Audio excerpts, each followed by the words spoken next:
চাঁদপুরের ফরিদগঞ্জে খাল পুনর্খনন অব্যাহত রাখা এবং বোরোপিট খালের অবৈধ ইজারা বাতিলের দাবিতে সংবাদ সম্মেলন করেছে চাঁদপুর সেচ প্রকল্প অভ্যন্তরের ডাকাতিয়া নদী ও খাল খনন বাস্তবায়ন কৃষক সংগ্রাম কমিটি। সোমবার ফরিদগঞ্জ প্রেস ক্লাবে আয়োজিত এই সংবাদ সম্মেলনে লিখিত বক্তব্য পাঠ করেন কমিটির আহ্বায়ক আলমগীর হোসেন দুলাল। তিনি জানান, ফরিদগঞ্জে ৭৬টি খালের মধ্যে ১৭টি খালের পুনর্খনন কাজ চলছে, তবে বাকিগুলোর কাজ দ্রুত শুরু করা প্রয়োজন। খাল ভরাট হয়ে যাওয়ায় কৃষকদের সেচ কার্যক্রম ব্যাহত হচ্ছে।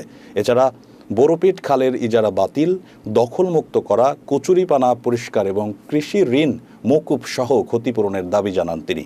সংবাদ সম্মেলনে উপস্থিত ছিলেন কমিটির যুগ্ম আহ্বায়ক মমতাজ উদ্দিন, শেখ আলী আহমদ, আব্দুল লতিফ মিজি এবং বিভিন্ন গণমাধ্যমের সাংবাদিকরা।